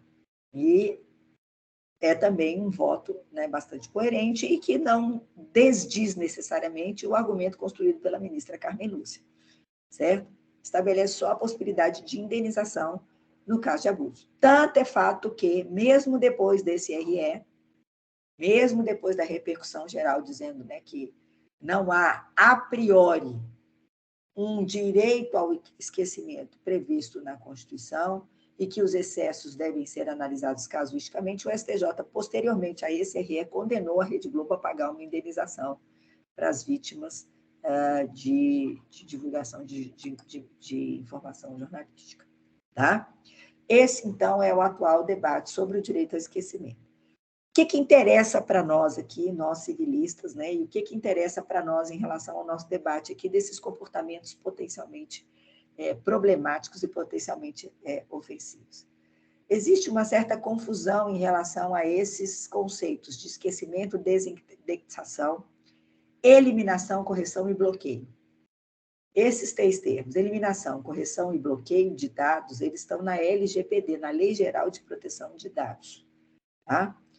Existe uma polêmica, porque, como eu disse lá no iníciozinho da aula, alguns autores na literatura vêm professando que, em nome da eliminação, da correção ou do bloqueio de determinados dados previstos na LGPD, existiria, sim, um direito ao esquecimento no ambiente virtual, e que a LGPD legitimaria esse direito ao esquecimento. Não é verdade. Essa afirmação parte de uma confusão entre esses conceitos do direito ao esquecimento e as consequências do fim de tratamento de dados na lei de proteção, na lei de proteção de dados, na LGPD. Esse quadro ele foi elaborado pela juíza Clarissa Mazzilli.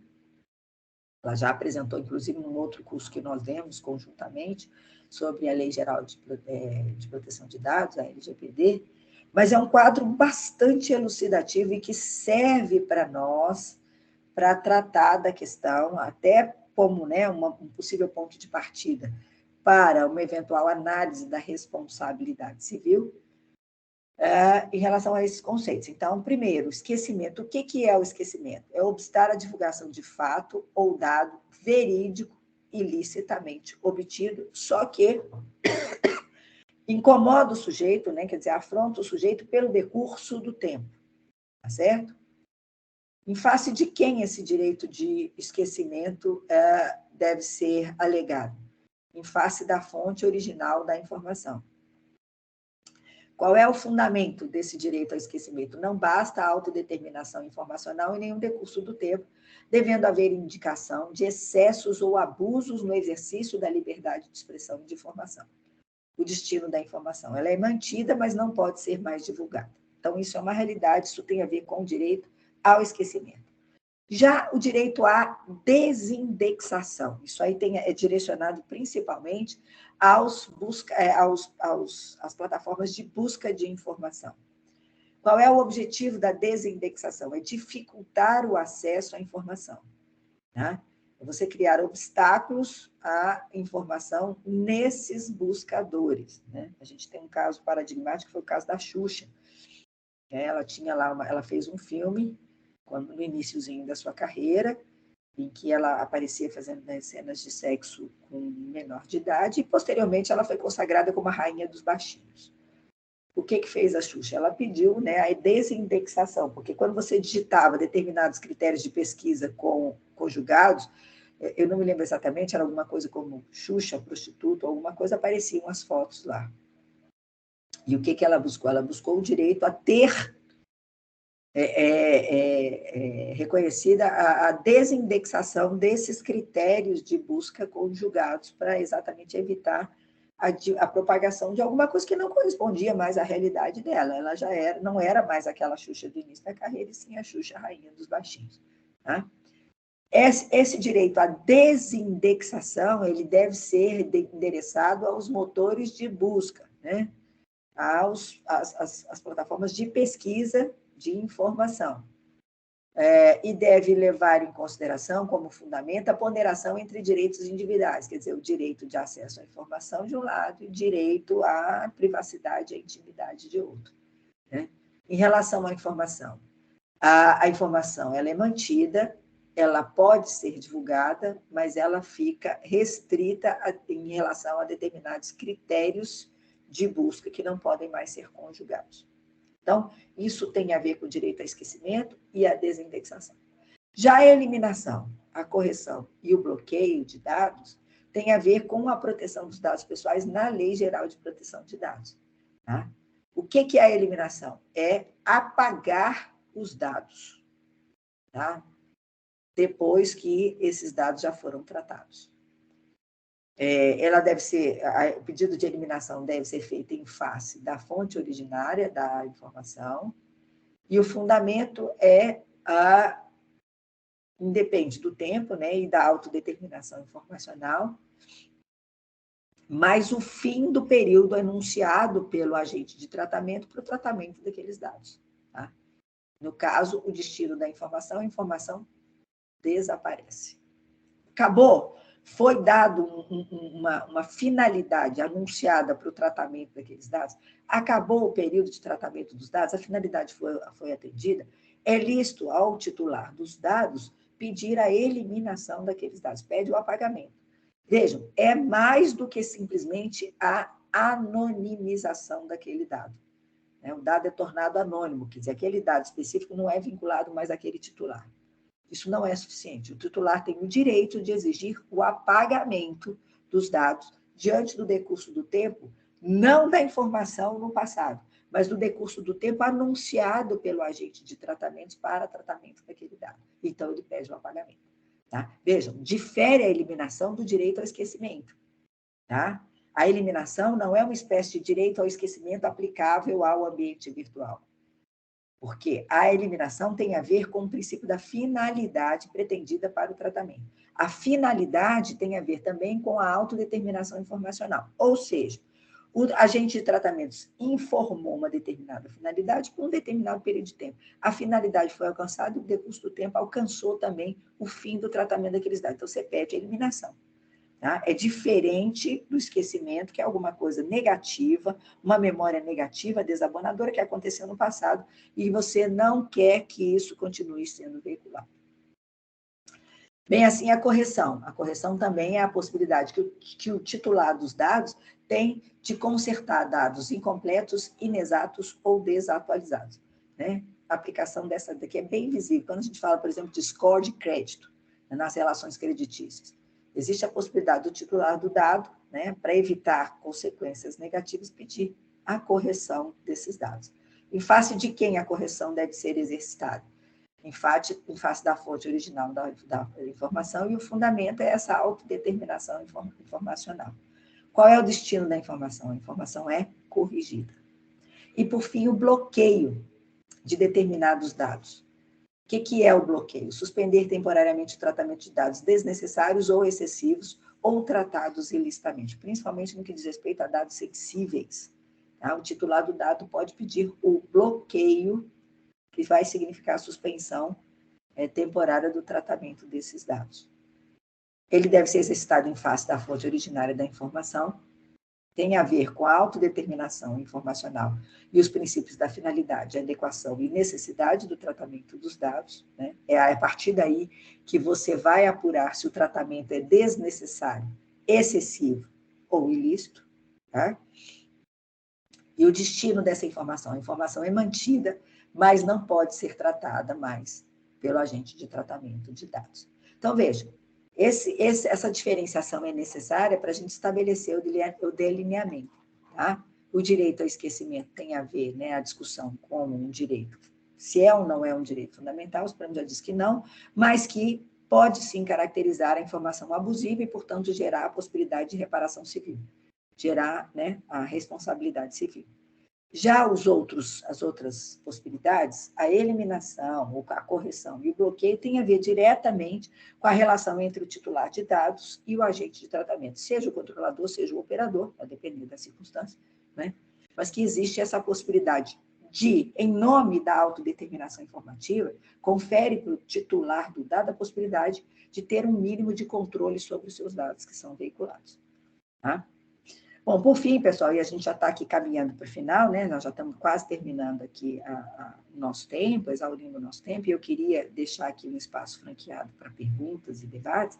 Eu coloquei uma bibliografia básica, né, de alguns textos com os quais eu trabalhei aqui na aula de hoje, tá certo? Para quem tiver interesse em aprofundar, em se aprofundar na discussão, em fazer uma leitura um pouquinho mais aprofundada, mais completa. Bom, eu vou interromper o compartilhamento e abro agora a palavra para vocês, para quem quiser fazer perguntas, para quem quiser participar, fazer observações, tirar dúvidas, enfim. Estou aberta aqui. Doutora Marília, durante a exposição da senhora, que foi brilhante, né? Tanto conhecimento, tanta coisa importante que a gente fica deslumbrado de ouvir e querer conhecer mais, né? Agradeço a senhora pela disponibilidade de vir, né? Compartilhar esse conhecimento com a gente. Eu pude captar aqui, se os colegas quiserem usar o microfone para falar, né? Expor suas perguntas, mas eu fiz um compilado aqui das perguntas, posso ir adiantando se for o caso, né? Regina Ótimo. também. A Petrúcia, ela colocou que seria muito interessante se a gente tivesse um outro webinar sobre essa parte que a senhora comentou logo no início, né, acerca dos perigos do autoritarismo e da possível censura, né, nas redes sociais, né, essa questão ligada à liberdade de expressão. O Carlos Robson, ele fez um comentário também que diz que lá na vara que ele trabalha, que é em Planaltina, tem muitos casos de fraude, né, dessa do motoboy que a senhora citou. E ele falou que tem um processo extenso lá com 48 réus do PCC. A gente vê que é uma coisa que tem raiz em outros lugares também, né? Desculpa, Alessandra, só o nome? A primeira foi a Petrúcia Não, e depois a o Petrúcia. Carlos Robson. Carlos Robson. Ok. A senhora quer fazer algum comentário? Eu posso seguir? Não, Tem eu mais estou anotando, pode seguir. Ah, tá. E aí, o Carlos Robson ainda comentou, né, que aparecem muitos crimes desses pelas redes sociais, lá no juizado, né? Só ratificando um comentário que eu fiz, que os crimes têm raízes, né, muitas vezes em outros locais, em outros crimes mesmo, né? A Patrícia Rodrigues comentou que as novas gerações não sabem como viver sem rede social. A vida social deles depende disso, né? A Carla Patrícia também citou um autor, Bauman, que chama esses novos tempos de sou visto, logo existo, né, em termos dessa exposição toda, né? E ela complementou dizendo que essa exposição também, e essa falta, né, de limite, que são os adoecimentos contemporâneos, né? E a gente teve uma outra contribuição aqui, deixa eu só buscar aqui. A Luana comentou que a divulgação de informações sobre casos de suicídio pela imprensa gera direito ao pedido de eliminação dos dados em veículos de comunicação? Foi uma dúvida, né? É isso. Se algum colega quiser complementar as questões. Bom, vamos lá, né? Enquanto, assim, as que já estão aqui postadas, quem quiser depois vai fazer. Tá, para Petrúcia, olha, assim, de fato, né, cada um desses temazinhos que a gente trouxe aqui, tanto que eu comecei, o título, né, do webinar, Crimes e Responsabilidade Civil da Internet, isso é um mundo, né? Então, eu já comecei aqui a fala dizendo, olha, nós já tivemos outros cursos em que foi tratada especificamente a responsabilidade civil no marco civil da internet, dos provedores. Nós já tivemos outros cursos em que nós falamos da responsabilidade civil dos agentes de tratamento de dados mais aprofundadamente. Então, eu não vou falar desses aspectos, porque senão a gente vai ficar chovendo no molhado, e muitos desses temas, né, que são muito embrincados, a gente tem uma pleiade, tem a questão dos perfis falsos, das fake news, a gente tem a questão da repercussão disso no ambiente democrático, da deterioração das democracias por conta dessas, enfim, né, a gente não vai sair do lugar. Então, a gente tem que fazer alguns recortes, né? E esse foi um dos recortes que foi feito. Agora, então, é possível, sim, fazer uma discussão, né, sobre o regime, essa questão dos regimes autoritários, do uso das redes sociais, da desinstalação do sujeito, da desidentificação do sujeito, né, e do empobrecimento da gramática, que é o uso das redes sociais propicia, né? Talvez até chamando alguém mais especialista do que eu, algum filósofo ou algum sociólogo para falar sobre isso, porque é um debate riquíssimo, riquíssimo, riquíssimo, riquíssimo. Muito legal. E que, por incrível que pareça, Petrúcia, não necessariamente tem que ter um viés político-ideológico. Quando a gente traz aqui à lume determinadas denúncias em relação a questões que estão acontecendo pelo uso das redes sociais ou pelo uso da internet, não necessariamente o ataque é a B, a C, a tal corrente política. Não. Nós estamos olhando, fazendo um retrato do que a gente está vivendo, né? E talvez trazer um outro especialista de um outro campo, ou da psicologia também, né, aqui para falar do campo da Regina, porque é um debate riquíssimo e interdisciplinar. E quando você chama um especialista do direito, eu toda a vida que vou falar sobre esses temas, eu abro a fala dizendo, olha, o direito aqui está cara a cara com o seu limite. Pode ser que aconteçam situações para as quais o direito não vai dar resposta. E não tem mesmo resposta. A gente vai ter que buscar a resposta em outros campos do saber, que não necessariamente vão ser incorporadas pelo direito. Percebe? Então, eu assim, né, acho muito legal, acho muito válido e acho muito importante que se promova esse tipo de debate.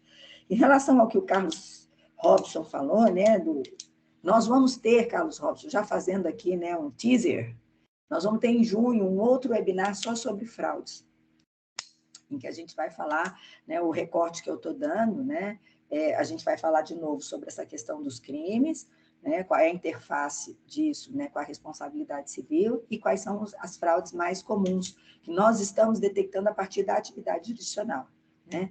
E como que, do ponto de vista da teoria da responsabilidade civil, a gente pode dar respostas para isso, né? A gente, além da tipificação, né, da legislação recente, principalmente essa lei 14.155 de 2021, né, que veio para tratar mesmo dessa questão das fraudes na internet, né, para dar um pouquinho mais de segurança para nós, a gente já vinha fazendo uma construção em relação aos conceitos de fortuito interno, né, quebra do dever de segurança. Toda vez que acontece uma fraude que, de qualquer maneira, é possível imputar à entidade, né, ao banco ou à entidade financeira, enfim, né, a falha no dever de segurança, entendeu? A gente vai lá e estabelece o dever de indenizar. Então, esse argumento retórico, puro e simples, a priorístico, de que, olha, isso aí é fato exclusivo de terceiro e o falsário que responda pelo prejuízo experimentado pela vítima, isso já não é mais uma resposta que tenha tido sucesso, entendeu, na jurisprudência.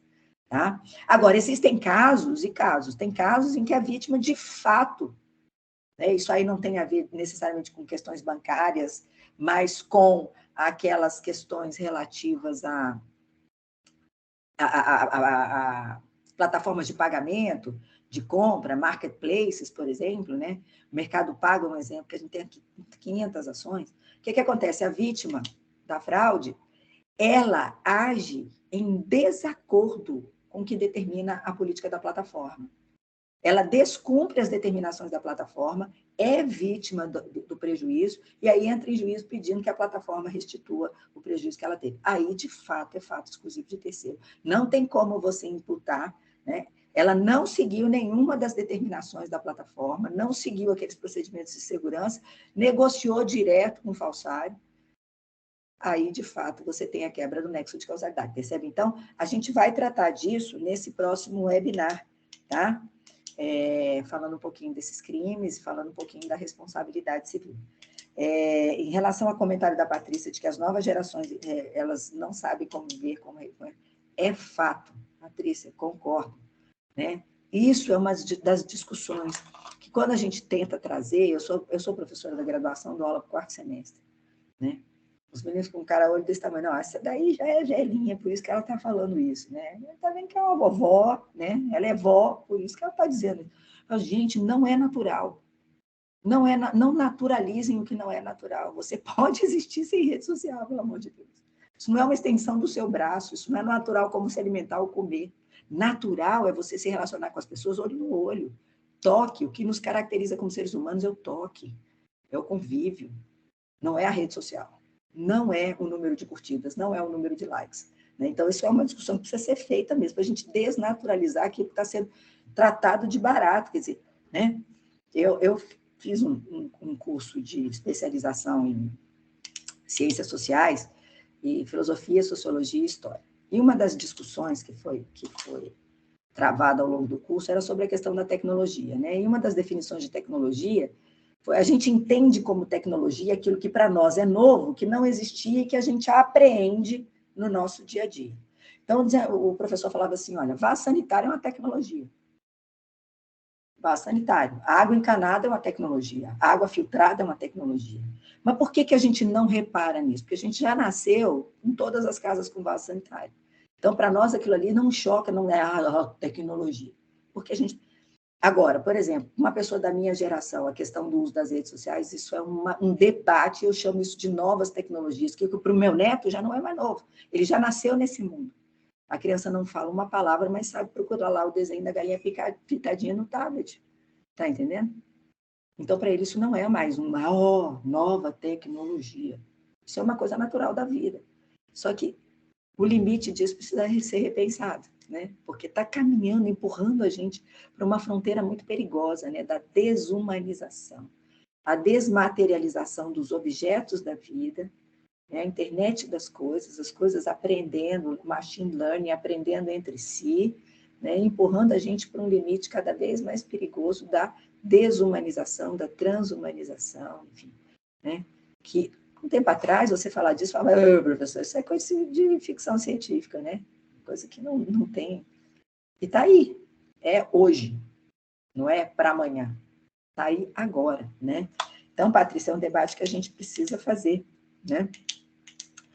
O Bauman, Carla Patrícia, ele fala, né, a questão da modernidade líquida, né, ele desdobra isso, ele tem, acho que 35 livros publicados, ele fala sobre a questão do consumo, ele fala sobre a questão da vigilância, da hipervigilância, a sociedade da vigilância, né, ele fala dessa questão da hiperexposição, ele é um dos muitos sociólogos, né, que denuncia mesmo isso, né, o Gilles Lipovetsky, no princípio moda, né, essa superexposição, não basta mais você viver a experiência, você precisa mostrar a experiência. A experiência não mostrada é uma experiência não vivida. Né? Como é que seu avatar vai se comunicar com outros avatares no ambiente virtual se você não posta lá o que você comeu na hora do almoço? Né? O que, teoricamente, não deveria interessar a ninguém. Né? O povo tem um gosto mórbido por isso. Né? E aí você vê fenômenos como digitais influencers que tem por aí. A pessoa tem centenas de milhões de seguidores. E o que ela faz da vida? Nada. Ela estuda alguma coisa? Não. Ela pesquisa alguma coisa? Não. Ela é uma pessoa bonita? Não. Ela se veste? Não. Ela, por algum motivo, caiu nas graças, entendeu? Expõe a intimidade ali, faz aquelas postagens do que comeu, para onde foi, enfim. E tem lá 450 mil seguidores, entendeu? Típico dessa geração, né? E a questão da Luana, a divulgação de suicídio gera o direito à eliminação? Eliminação, Luana, é um termo muito específico, que tem a ver com o fim da finalidade ou fim do prazo do tratamento dos dados previstos pela LGPD, certo? Então, você pedir para eliminar o dado significa que aquele dado houve ou a autorização, o consentimento informado para o tratamento do dado, ou o dado está sendo tratado por uma daquelas outras hipóteses lá da LGPD. Fim da finalidade anunciada pelo agente de tratamento é um direito do titular do dado pedir a eliminação. Então, veja, isso aqui, o direito à eliminação dos dados tem a ver com o tratamento e não com a informação. A pergunta que você me fez tem a ver com o direito da informação. Direito à informação. Então, aí a gente já está falando de direitos fundamentais e o cotejo disso. Né? Existe um certo pacto, isso não é positivado, de que não se dá publicidade, não se veiculam informações a respeito de suicídio para não fomentar, né, essa prática. Né? Então, você pode ver que os suicídios eles não são divulgados na grande mídia, existe um pacto mesmo. Né? Não vamos divulgar porque isso aí é muito ruim. Né? Você pode estimular isso maciçamente. Né? Agora, se eventualmente houve a divulgação pela mídia, seja a mídia impressa, seja a mídia digital, de um determinado fato de suicídio, pode ser, a partir das circunstâncias do caso concreto, que sim, você tenha lá legitimamente o interesse ou na desindexação daquilo, nos buscadores, né, nos motores de busca, ou, eventualmente, até uma discussão sobre um eventual direito ao esquecimento ou uma possibilidade de indenização quando houver a divulgação ilegítima, causando dor, causando sofrimento, causando angústia, né, para quem foi vítima do processo relativo àquele suicídio. Aí você vai estar falando do direito à informação, de um lado, e o direito à proteção à dignidade da pessoa humana, privacidade, intimidade de outro, e aí só o caso concreto é que vai, né, dizer, na ponderação, qual desses princípios deve prevalecer, tá? Mas não é eliminação. A eliminação é uma coisa que tem a ver diretamente com o tratamento do dado. Se, eventualmente, o dado estiver sendo tratado, aí sim, você está falando diretamente com o agente de tratamento de dados, aí você pode pedir. Mas, pelo que a ideia que você trouxe na pergunta, o que eu entendi foi que você está falando de proteção da privacidade, proteção da intimidade, proteção, enfim, né, da dignidade, da família da pessoa ou da própria imagem da pessoa. Aí você não está falando de eliminação, nem de bloqueio, nem de suspensão, você já está falando de direito ao esquecimento ou de, eventualmente, até desindexação. Tá? Eu espero ter respondido. Agradeço muitíssimo, doutora Marília, muito bom. A Andressa fez alguns comentários aqui dizendo que não se trata de ser antiga, mas questão básica de relacionamentos pessoais. E Luana agradeceu, Petrúcia também agradeceu a resposta, e eu passo a palavra agora ao Ivo. E, mais uma vez, a gente fica muito feliz com essa nossa primeira experiência, né, do EJU de Dev Talks, e a gente espera todos também nas próximas edições. Ivo, com você. Obrigado, Alessandra. A Regina também está aqui, coordenadora do curso. Agradecemos a todos os participantes deste importante webinar, EJU-DF Talks, crimes, conteúdos potencialmente perigosos e responsabilidade civil na internet. Obrigado, professora e magistrada Marília de Ávila e Silva Sampaio, pela excelente exposição. Agradecemos a todos os participantes. Quero só lembrar da frequência que será validada a presença, não pelo link, conforme já acertado, mas pelos presentes. Nenhum dos participantes sofrerá nenhum problema, será validado, que o objetivo da escola é fortalecer, não é prejudicar ninguém, enfim. Então, os participantes terão, sim, a sua frequência validada. Nós tivemos hoje o primeiro encontro de uma série de 8 durante todo o ano, né? Então, um abraço a todos, muito agradecido e até o próximo encontro. Obrigada, até mais. Vou encerrar aqui a gravação. Ok, muito obrigada.